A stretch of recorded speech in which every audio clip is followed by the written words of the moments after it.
नमस्कार. आज आपण एका अशा प्रवासावर निघणार आहोत जो आपल्याला 700 वर्ष मागे घेऊन जाईल. विचार करा, एका 16 वर्षांच्या तरुणानं ज्ञानाचा असा काही दिवा पेटवला ज्याचा प्रकाश आजही लाखो लोकांच्या आयुष्याला उजळून टाकतोय. हो, आपण बोलतोय ज्ञानेश्वरीबद्दल. चला तर मग पाहूया नेवासा या गावात या महान ग्रंथाचा जन्म नक्की कसा झाला. पण मग प्रश्न हा उठतो की याची गरजच काय होती? म्हणजे गीता तर संस्कृतमध्ये उपलब्ध होतीच की, मग ज्ञानेश्वरांना ती सर्वसामान्यांच्या मराठी भाषेत आणण्याची गरज का वाटली असेल? या प्रश्नाचं उत्तरच आपल्याला त्यावेळच्या परिस्थितीत आणि त्यांच्या विलक्षण प्रवासात सापडतं. ही गोष्ट आहे 4 असामान्य भावंडांची, निवृत्तीनाथ, ज्ञानेश्वर, सोपान आणि मुक्ताबाई. त्यांच्यासाठी नेवासा हे गाव फक्त प्रवासातला एक थांबा नव्हतं, तर ते एक सुरक्षित असं आश्रयस्थान बनलं होतं. बघा, समाजाने वाळीत टाकल्यानंतर आणि एका मोठ्या तीर्थयात्रेनंतर ह्या 4ही भावंडांना एका शांत, एका स्थिर जागेची नितांत गरज होती. आणि त्यांना ती जागा मिळाली प्रवरा नदीच्या काठावर वसलेल्या नेवासा गावात. नेवासा नावाप्रमाणेच त्यांच्यासाठी एक नवा वास ठरला, एका नव्या सुरुवातीचं ठिकाण. जरा कल्पना करा, नेवासा गावातलं ते संध्याकाळचं दृश्य. दिवसभर शेतात कामात राबलेले शेतकरी, विणकर, मजूर अंधार पडल्यावर एका लहानशा दिव्याभोवती जमायचे. त्यांच्या मनात ज्ञानाची प्रचंड तहान होती, धर्मग्रंथ समजून घेण्याची इच्छा होती. पण अडचण एकच होती, गीता होती संस्कृतमध्ये, आणि ते ज्ञान म्हणजे जणू काही पंडितांनी बंद दारात ठेवलेला खजिना होता. आणि मग त्याच गावात एका संध्याकाळी तो क्षण उजाडला, ज्या क्षणाने महाराष्ट्राच्या आध्यात्मिक इतिहासाला एक नवी दिशा दिली. हा क्षण होता एका गुरूच्या आज्ञेचा, एका मोठ्या भावाच्या अथांग प्रेमाचा. त्यांचे थोरले बंधू आणि गुरु निवृत्तीनाथ तरुण ज्ञानदेवांना म्हणाले, ज्ञानेश्वरा, भगवद्गीता म्हणजे प्रत्यक्ष श्रीकृष्णाचं बोलणं आहे. पण आज ते ज्ञान काही मोजक्या लोकांच्या हातात कैद झालंय. तू हे ज्ञानाचं भांडार लोकांच्या बोलीभाषेत, त्यांच्या भाषेत घेऊन ये. तूच या काळाचा कृष्णदूत हो.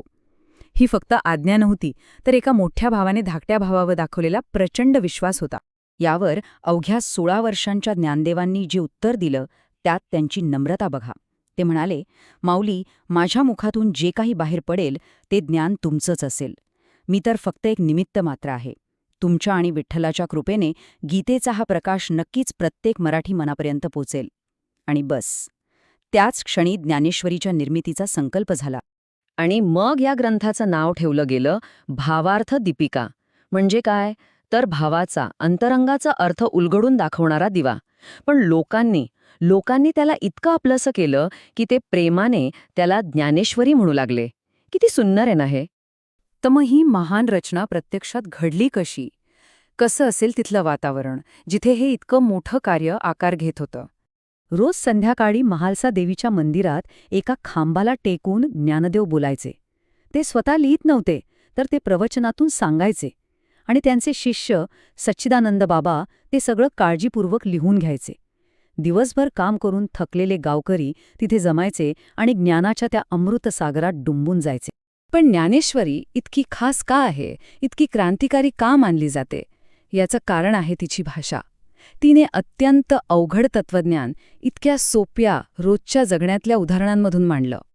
आता हेच बघा ना, जीव आणि ईश्वर यांचं नातं कसं समजावलं? तर समुद्राची लाट आणि समुद्रासारखं. लाट समुद्रापेक्षा वेगळी दिसते, पण ती समुद्राचाच भाग असते, नाही का? आणि आपलं हे चंचल मन, त्याची तुलना केली वाऱ्याशी, माकडाशी आणि भटक्या कुत्र्याशी. किती सोप्पं करून सांगितलंय.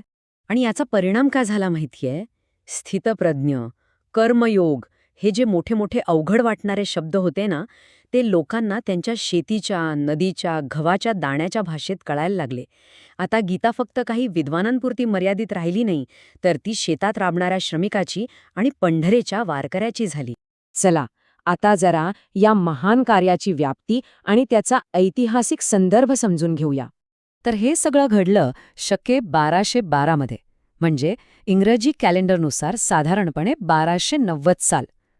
तेव्हा देवगिरीवर राजा रामदेवराव यादव यांचं राज्य होतं. म्हणजे बघा, ही काही काल्पनिक गोष्ट नाहीये, तर इतिहासात नोंद झालेली एक सत्य घटना आहे. आणि तुम्हाला माहित आहे, ज्ञानेश्वरांनी गीतेच्या फक्त 700 श्लोकांवर किती ओव्या रचल्या? तब्बल 9000. हो, 9,000 ओव्या. म्हणजे हा निव्वळ अनुवाद नव्हता, तर गीतेच्या प्रत्येक श्लोकातला भावार्थ त्यांनी अक्षरशः फुलवला होता. आणि सगळ्यात आश्चर्याची गोष्ट म्हणजे जेव्हा हे सगळं ज्ञानदेवांनी पूर्ण केलं तेव्हा त्यांचं वय किती असेल? फक्त 16 वर्ष. विचार करा, फक्त 16 वर्षांच्या एका तरुणाने हे अजरामर असं काम करून ठेवलंय. खरंच अद्भुत. आणि या महाग्रंथाचा शेवट त्यांनी कशाने केला असेल तर पसायदानाने. हे पसायदान म्हणजे फक्त एक प्रार्थना नाही, तर संपूर्ण विश्वाच्या कल्याणासाठी केलेलं एक मागणं आहे, ज्यात ते दुष्ट लोकांच्या मनातही चांगले विचार येऊ देत अशी प्रार्थना करतात. ही विश्वकल्याणाची भावना, हाच तर ज्ञानेश्वरीचा खरा आत्मा आहे. थोडक्यात सांगायचं तर काय होता हा प्रवास? नेवासेमध्ये ज्ञानाची एक आस होती. एका गुरूंनी आपल्या शिष्याला आज्ञा दिली, गीतेचं अवघड तत्वज्ञान सोप्या मराठीत आलं आणि सामान्य माणसाच्या हातात ज्ञानाचा एक कधीही न विझणारा दिवा आला. आणि जाता जाता एक प्रश्न आपल्या सगळ्यांसाठी. आज इतक्या वर्षानंतर गीता आपल्यासाठी फक्त एक पवित्र ग्रंथ किंवा एक पुस्तक उरलीये? की ज्ञानेश्वरांप्रमाणे ती आपल्याही जीवनात, आपल्या भाषेत अर्थाचा दिवा लावणारी भावार्थ दीपिका बनली आहे? याचा विचार नक्की करा. हे विश्लेषण आपल्याला कसं वाटलं हे नक्की सांगा. आणि आवडलं असेल तर कृपया या चॅनलला लाईक, शेअर आणि सबस्क्राईब करायला विसरू नका. धन्यवाद.